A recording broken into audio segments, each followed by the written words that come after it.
Hi there. So today we're here speaking of new space in a different context. That is the context of India, and we do that with an entrepreneur from a small startup, Narayan Prasad. Hi Narayan. Thank you for joining us today. Thank you very much for the opportunity. I look forward to speaking with you. So Narayan, please introduce yourself. Hi. As Professor Golkar said, I am Narayan. I am from Bangalore in India, and basically I have been in the new space sector for the last 10 years. And essentially, my big journey began in new space as a student, where I worked on a microsatellite project back in university, trying to build a low-cost microsatellite in using new space or COTS-related techniques, and that turned into an entrepreneurial interest going further.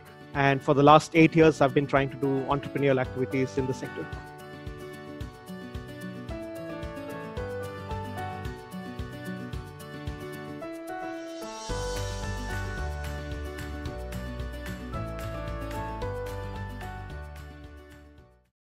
What is your definition of new space in the context of India? So India's been growing very strong, and now there is new space that is accelerating growth.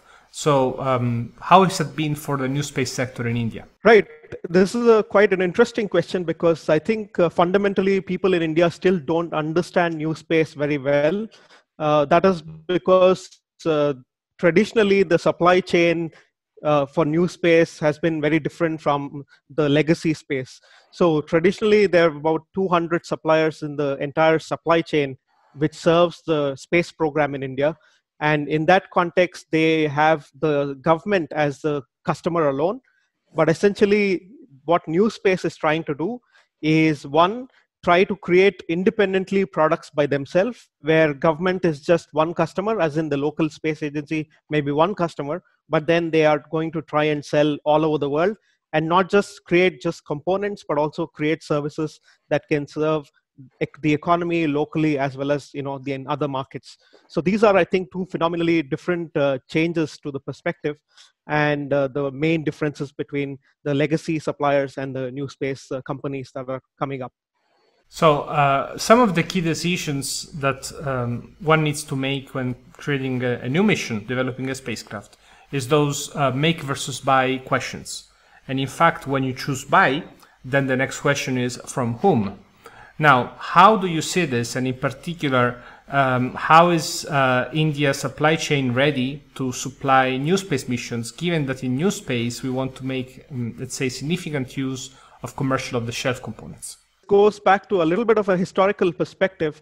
The development of space industry in India goes back to the early 1970s, because at that point of time, our space agency was a little bit more mature in terms of the intellectual property that was developed for spacecraft and rockets that were up and coming. And they saw that because the volume of the number of missions were very limited, that at that point of time, they used to do maybe one mission every 2 years or 3 years at that point of time. It did not make any sense for industry back then to invest so much money in creating the infrastructure and the manpower to operate this independently. So that meant that to kind of make sure that the industry still participates, the space agency created an incentive where the space agency would transfer the technology to the local industry and ensure that they would buy back the particular product or a service, which meant that the industry would be involved in production of the particular component, but not really involved in the design of the component. So which means that this has been the operational realm of how industry engages with our space program for the last 50 years.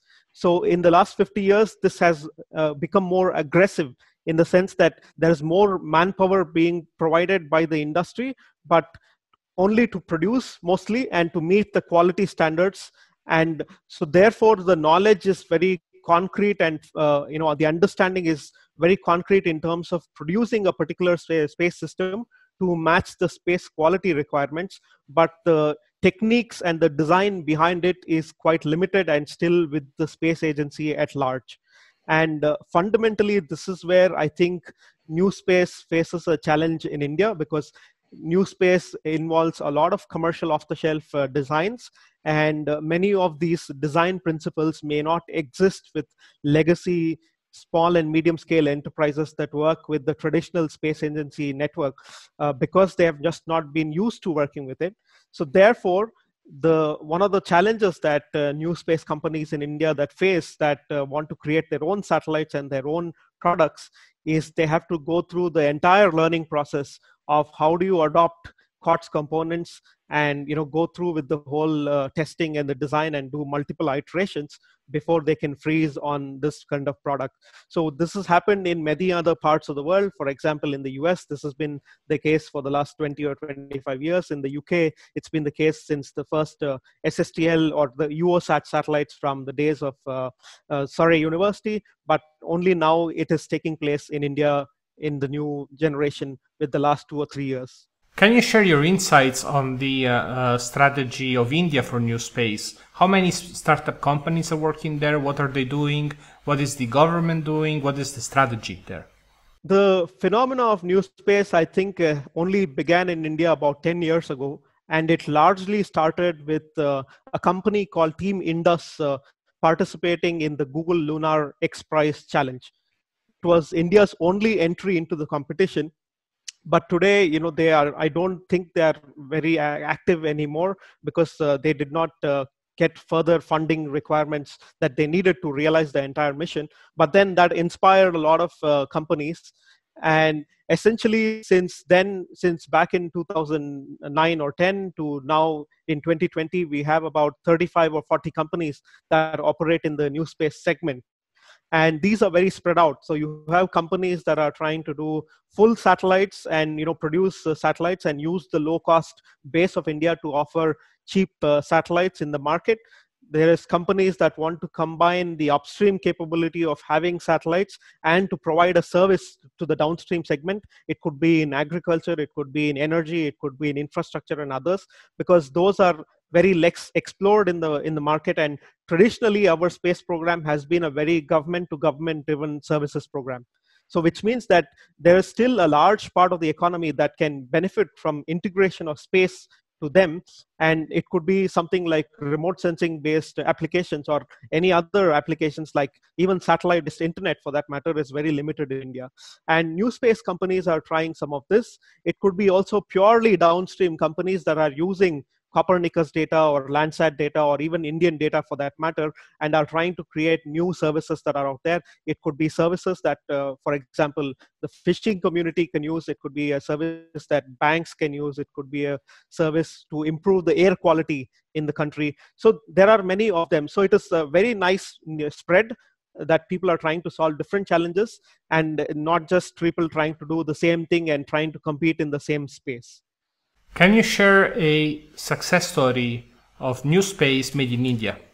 Yep. So one of the greatest success stories in new space in India is a couple of entrepreneurs I know personally from a small company called Bellatrix Aerospace. I met them back in 2012, 2013 timeframe, and they were just undergraduate students who were just about to graduate from their university. And these couple of youngsters, they had a very bright idea of trying to build thrusters and eventually even build launch vehicles of their own. And they went out of their way, because normally in India you don't have such projects, independent projects being valued in the academic university setup, because they are not attached to any grades or any diplomas together. So which means that they were really going out of their way in trying to create a product of their own and trying to create IP of their own. And they eventually convinced a very rich family in India to provide them the seed money to develop the IP behind this particular thruster. And essentially, that led to these guys working for a couple of years with that seed money and putting together a very small MVP that demonstrates that there could be this thruster, the new generation thruster that they could develop. And this was an electric propulsion. And at that point of time, the space agency in India was only doing chemical propulsion. And the head of the space agency looked at this and said, if these young boys who are 20, 21 years old are trying to do this thing, and they're trying to do this independently. We should encourage them. And they tried to give them a contract, and today that company raised about $3 million in the last 2 years and employs about 40 people. And they are now looking at, they've delivered one of their thrusters and now looking to spread their base in new types of thrusters and also spread their wings to the international market. Great. I have a last question for you. So what do you do in new space in India? What's your activity about? Tell us a bit more about your startup, maybe. So I would say there are two parts to this. One is, of course, my own startup, which is SatSearch. And essentially what we are trying to do is create a global marketplace for space where people could find very easily suppliers, products, or services. But then in the larger context, what is new space in India is essentially our philosophy is economic integration of space into the large parts of the Indian economy. So because essentially there's a lot of narrative that is out there that says space is for military, or space is for something else, or space is government. But then for a country of the size of India, it becomes very interesting if you can explore space as a part of common man and how the common man can benefit from space. Essentially because the size and the scale of the country allows you to build particular space products that can be used and can benefit the common man. And by that, you can create a large enough economy. So to do this, we are creating multiple new initiatives in new space. One of them is a new generation economic space hub called the Kerala Space Park that we are currently working with. And this is from a southern state in India called Kerala, which also houses one of the largest ISRO centers that develops rockets.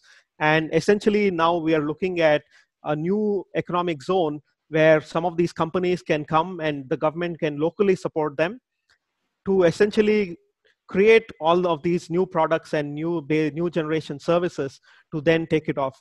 The other bit is, of course, if you can solve some of the local challenges that are specific to India, let's say for the fishing community or the farming community, you can immediately take that to many other countries because the problems are very similar in other parts of the world, let's say in Southeast Asia or in Africa. So most often when we think about new space in the context of Western Europe or even the United States, you think of new space in a very different context. But then the context that if you can take of a developing country like India, you can think of a new space context that is completely different and that can benefit the common people and can help benefit them in the upliftment of them in the society. I think that is the way forward for a country like India. And that's where I see a lot of value being created to get support from the local government, policymakers, and even investors. Thank you so much for your time, Narayan. This has been very interesting. Thank you very much for the opportunity, and I look forward to doing this again sometime in the future with you.